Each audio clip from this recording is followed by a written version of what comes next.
Food Allergy Nation, I am Caroline Fleur, and today I'm going to give you my top 10 list of important words or phrases that I use regularly to help explain food allergies and our predicament to people outside of the food allergy community. Thanks for joining. Let's get into it. It's really hard to explain this all-consuming, complicated illness that people don't understand without rambling or ranting or over-explaining, because people can only listen for so long. They already don't understand a lot of it. So I've learned to be more concise, and I've had some success with a handful of words that I use regularly because they are short, sweet, and to the point without being overbearing, without over-explaining, and hopefully can bridge the understanding between our community and others. So here are the top 10 words or phrases that I have found success with when I need to just quickly, concisely explain something to people outside of the community, and I don't want to be overbearing or hurt someone's feelings, but I want to get my point across of how important this is so that they will remember it for later. But as always, remember, I'm not giving medical advice or legal advice, and the video is not promotional. Okay, let's get into it. Phrase number 1, there's always one. This is something that I have told my son for years, and it actually applies to other areas, not just food allergies, but it seems like no matter where we go, to work, to school, to after-school classes, on airplanes, to meetings, there's always one person who has to be difficult or has to make comments or be funny or be sarcastic or say something about the food allergies. It is more about just acknowledging that life's not always perfect. There will always be someone that you have to explain yourself to, or you have to respond to when they make a comment that is thoughtless, or someone who doesn't take you seriously. These people are out there. There's always at least one bully. There's always at least one office bully. There's always one person that you're going to have to deal with, and it can be a heavy mental load, especially to a child when they go to school or they go somewhere and someone says something. It's helpful to think there's always one. And once you know who it is, you can be aware of that person. You can be ready to speak up if you need to. You don't have to feel nervous or afraid to see the person. Just acknowledge that's the one. And now that you know who it is, be ready to say something or answer questions or diffuse a situation. I have to be honest and say, in true reality, there isn't necessarily only one. There might be more than one. There might be more than one type of person. There might be one person who's always questioning every move, and then a different one who's kind of a bully or making sarcastic comments. But it just helps in general to remember there's always one. Be aware of who that is, and when someone speaks up or says something and you're able to identify this person is someone I need to have on my radar, then look at it as a positive thing. Okay, now I know who the one is. I can be ready. Then it kind of eases up that mental load that a child might be carrying. Phrase number 2, knowledge is safety.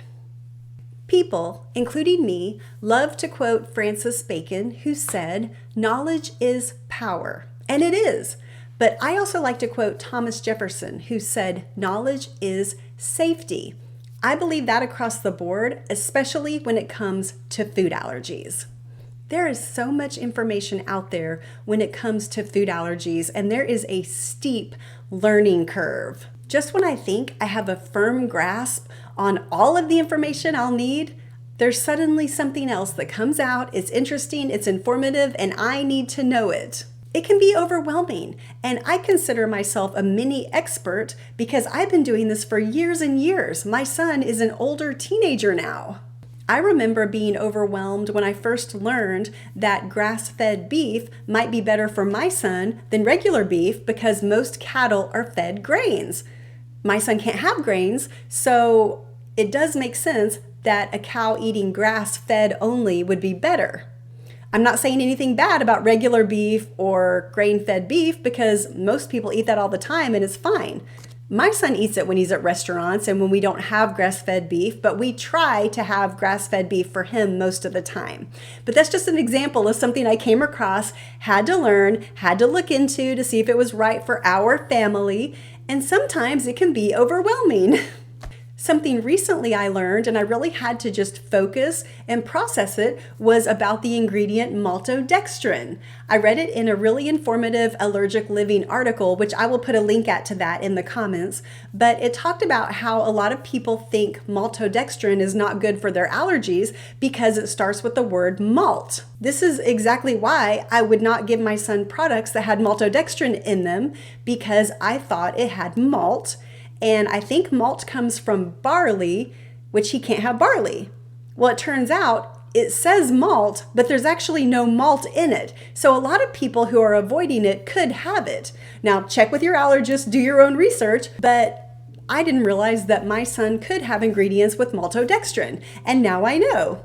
One reason I was able to read and process and absorb the information easily and enjoyed it is because I've learned to calm any nervous feelings about more information by using this phrase.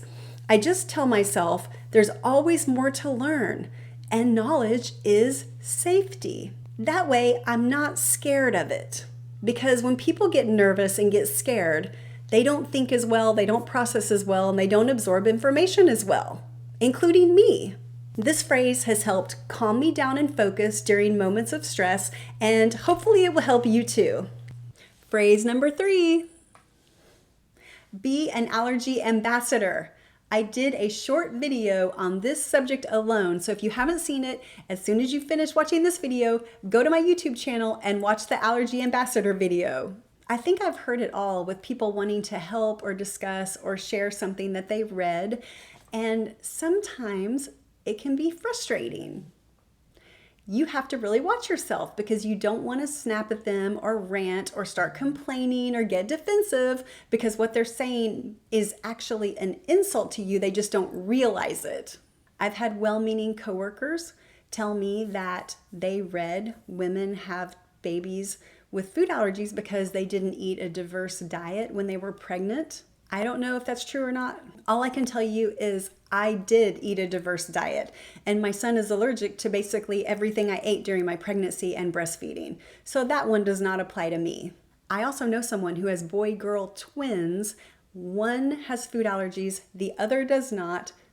Riddle me that. So when I gently remind myself inside my own mind that I need to be an allergy ambassador, not take things personally, not get defensive, not get into an argument with someone who is not even trying to argue with me. Yes, there are people who want to say rude statements and they're trying to be bullies, but most people aren't. They're just commenting something they heard or read, and it's important for us to respond in a thoughtful manner in order to share and educate, not in order to argue and put the other person down, which, as mean as it sounds, can be a little bit tempting when you feel like you're getting stepped on. As the mother to a son with food allergies, I can tell you I have endured a lot of comments that were meant well or just offhand comments about something that had been read, and it was hurtful to me. It was basically mom shaming me, and I hadn't even done anything, as if it's not hard enough being a parent to a child where you have to monitor everything they eat. Snacks, drinks, meals, it never ends. Think about how often you eat. You eat all day long, right? You have to monitor every single thing. That's hard.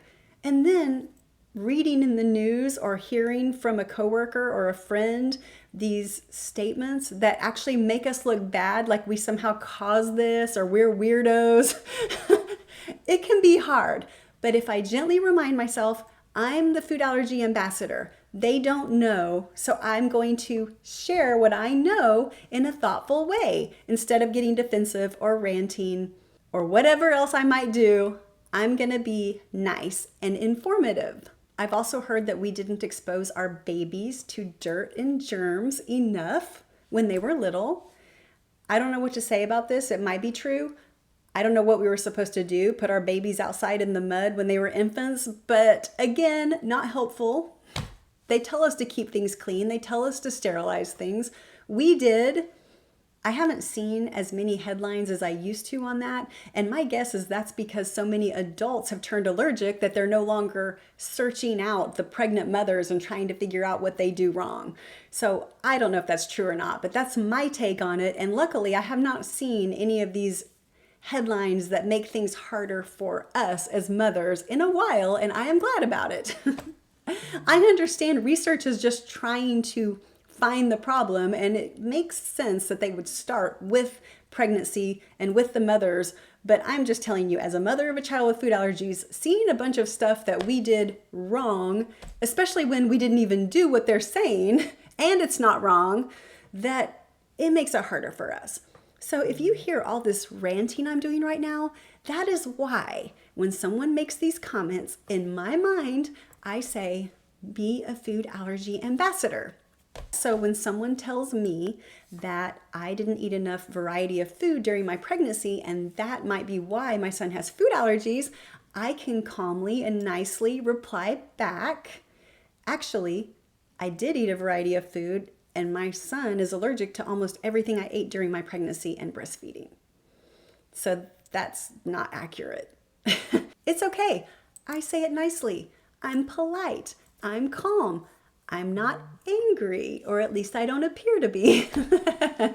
Just kidding. I'm not angry, but it helps keep the perspective. And I especially want to keep the perspective that they're not trying to hurt our feelings. They're not trying to be mean.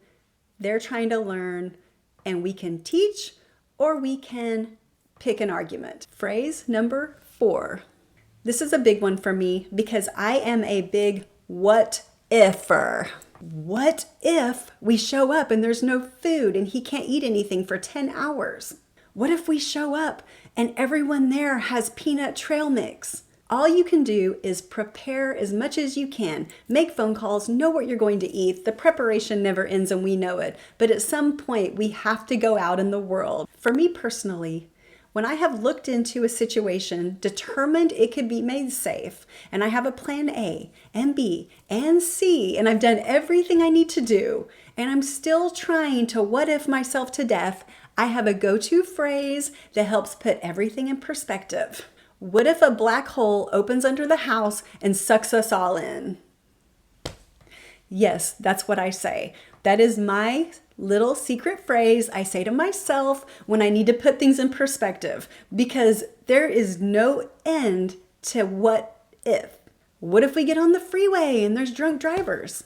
What if a spontaneous thunderstorm breaks out and then suddenly there's tornadoes and we're out at a festival? What if I get my high heel shoe stuck in the cement and I break the heel off and then I have one tall shoe and one short one? There is no end to it. It's ridiculous. Once I get to that point, I need some type of phrase that will bring me back down to earth and make me realize there are no real guarantees. I can do my due diligence, make sure everything is as safe as possible, and then be happy. And that's my phrase. What if a black hole opens up under the house and sucks us all in? It could happen. Anything could happen. But that's why it's called life and not Disney World. So that one's very useful to me. And it also makes me laugh, which is so important.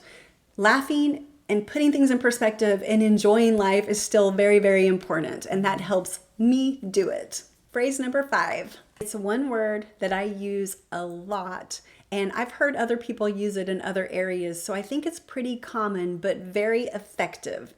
Useful. I've learned that if I use the term useful, it doesn't have any emotion attached to it. Useful has no blame. It doesn't seem subjective, even though it actually is subjective. It doesn't seem as subjective as other ways you can say the same thing. I could say, it's not important. Well, that feels very subjective, and someone might argue with me and say, it is important. I could say, that is a waste of my time. Well, someone might argue with me and say that I don't think it's a waste of your time. I do it all the time, and I'm glad I do it. It's pointless. That's almost condescending to the other person. What you're suggesting has no point to it. I'll try to stay away from that word, but just saying that's not useful. Removing the blame, removing the emotion has helped me get the point across, and I have yet to have anyone argue with me and say, oh, yes, it is useful. No one wants to not be of use. If someone has an overly judgmental view of people with food allergies, it's not useful to get into an argument with them. It's not going to do anything, right? That'll just make matters worse. So it's not of use, it's not useful. Phrase number 6. Error. I try to use the word error. And I've seen this in the business world, I've seen this in schools, and I don't know if they're doing it on purpose, but using the word error takes the emotion out. Instead of saying, I messed up or I made a mistake, it helps me to say, I made an error. It was an error, because an error has no emotion to it. There's no blame. It was simply something that I needed to correct. You know, trying to deal with food allergies has a steep learning curve. I don't want anyone to feel that they messed up or they blew it. Let's just say it was an error. It didn't work out. Now we're going to change our strategy and do something different. That's all we have to do. There's no reason to hold ourselves to the fire, acting like we've committed the crime of the century. We're just trying to navigate the world of food allergies, and it's really difficult. So when something doesn't go right, I call it an error. I try to do this for other people as well when they take missteps or don't always make the right choice. Why put that emotional burden on them when they're just trying to learn as well? Whether it's food allergies or any type of misstep someone could make. It was an error. Now it's corrected. Yay! Kindness still wins. So I try to say error instead of mistake. Phrase number 7. This is a big one. I use it all the time. It gets people's attention. They understand what I mean, and I have never had it not work. Pretend it's rat poison. I don't know how many times people have asked questions because they're trying to gauge how safe a situation is. And I need to really get that point home to them that having certain allergies by the people who are severely allergic is very dangerous and their life is at risk. So I've found when someone asks a question, liken that allergen to rat poison. Well, I know your child is allergic to peanut, and then the kids eating peanut butter are on the other side of the classroom. They're separated. Is that safe enough? Well, pretend it's rat poison. How comfortable would you feel eating your lunch 4 feet away from people who were doing experiments with rat poison? I also use this phrase when I'm explaining traces of allergens that can be in food, like traces of peanuts, traces of sesame, traces of dairy. Some people don't understand that a trace amount can still be very serious, if not deadly. I've had people ask me about having foods with allergens in the same kitchen or on the same counter. As long as they're not right together, they don't really understand what the seriousness is. And I always respond, pretend it's rat poison. How much rat poison would anyone be willing to eat? None, I hope. 0 traces. It gets the point across that it's very serious, and people who have a life-threatening allergy, their allergen is like rat poison. So when people keep that in mind, it's a lot easier to understand why traces of it are not okay. People eating that allergen 3 feet away is not okay. And I don't say it in a rude way or an ugly way. I'm not trying to get the one up on them. I'm just trying to be direct, open, get my point across, and it does. Now, some people don't have children, and they themselves as adults don't have food allergies, so they don't understand. And I have actually used another version of this where I don't talk about rat poison, but I will discuss something about their pet, because some people without children are very, very attached to their pets. So one time I told a friend, just imagine it's like chocolate for your dog, because she was very adamant about her dog not being anywhere near chocolate because it could threaten her dog's life. And when I said that, she understood what that meant. So just try to reach people on a level that they understand for the safety of you or your child or anyone with food allergies. Phrase number 8. I've used this expression a few times when I've noticed someone appearing to be inconvenienced by people with food allergies, or because someone else told me about another person who was angry when they heard about food allergies, and they were sharing that reaction with me and how they didn't agree with it, which I appreciated. And I say, food allergies are the one disability where people are angry with the person who has the illness, which doesn't make any sense because the people with food allergies don't want to do all the things they're doing. They have no choice but to do it to ensure their safety. They have to ask questions. They have to know what kind of environment they're walking into. They have to know about work events and field trips and going to people's houses. It's just part of life, but people get angry at them for their illness, which they didn't do anything to bring on themselves. When I point that out, I've seen people's expression change because it helps bring home the fact that they didn't cause this. And it's strange because even if they had done something to cause it, I don't know where the anger comes from. But in this case, they didn't. All we've heard the past few years is how terrible bullying is, and everyone should stop bullying, and everyone should speak up if you see bullying. But for some reason, that hasn't counted as much toward people with food allergies. Children with food allergies and adults with food allergies have to take a lot of pushback. For whatever reason, it's acceptable to be angry at the person who's living with the illness. It doesn't make sense, but it does help in my experience to point it out. Use this with your own judgment. It depends on how well you know the person or how you say it, but I've always had a good reaction with it because it does bring home the point that people with food allergies are innocent in their food allergies. And it's hard enough to navigate this world without the pushback. Phrase number 9, call people by their name when you're going to say something important. This has worked so well for me, especially at places like restaurants, at school, at social events, at extracurricular activities. I just used it at a restaurant last week and it was very helpful. Turning to your server and saying, Caitlin, I am trusting you to make sure that there's no dairy on my son's baked potato. You've said the name, you're trusting that person. In my experience, calling a person by their name just really helps solidify that connection to the person, that I know their name, I'm making a personal connection, and I'm also asking for their help and saying, I trust them. It's not a guarantee, but I think it has helped to keep my son's food safe. And it has helped at school when I address a teacher. It's helped with my son's friends' parents when I address them by name, look them in the eye and say, I trust you to make sure this happens. They take that seriously. I can kind of see the recognition in their mind that this person is trusting me with something important. And I think it just helps our chances to do that. And I think it gives them an element of respect from us. We know their name, we're respectfully calling them by their name, and they're paying attention more than what they might have if we hadn't done that. Just my opinion, but I think it helps. Phrase number 10, we're here at the end of the list. This is actually not a word or phrase, but I think it is just as important, if not more important. Smile and be personable. In this day and age of everyone being so busy and so distracted, you have even less time to make a good impression with others. I'm sure you've heard that phrase that's been around forever. You'll get more flies with honey than vinegar. Of course, it makes sense that being sweet will draw in more people than being bitter.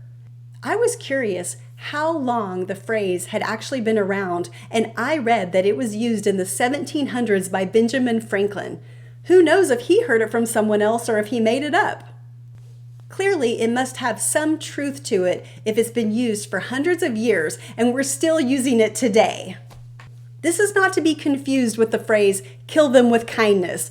That's more of a passive-aggressive act of being overly kind to someone in a fake way with the intention of hurting them or annoying them. That is not what we're about. The kindness must be genuine. Speaking of making a good impression on behalf of the food allergy community, if you haven't watched my video called How to Be an Allergy Ambassador from December 18th, 2021, I suggest you go watch that video after this one ends. My opinion is that if you want to increase your chances of being heard or helped with food allergies when you're out at places like restaurants, friends' houses, work, school, or anywhere else, at least try to start things off on the right foot by being kind, smiling, and being personable, while you are also being clear, direct, and sharing information. It's not a guarantee that things will go your way, but I think it can only help the situation. Thanks for being here to listen to my top 10 words and phrases that I use when I'm navigating the food allergy world and trying to share with people who are not a part of our community. I hope it's helped you to look at your own surroundings and come up with some useful phrases of your own that can help make your life easier and get your point across as concisely as possible. If you have your own expressions or words that have made your life easier, put them in the comment section below so that we can all learn from them. And if you haven't clicked subscribe yet, please click that subscribe button because it helps me so much to know that there are people out there listening and watching and learning. So good luck, be safe, and I'll see you in the next video. Bye.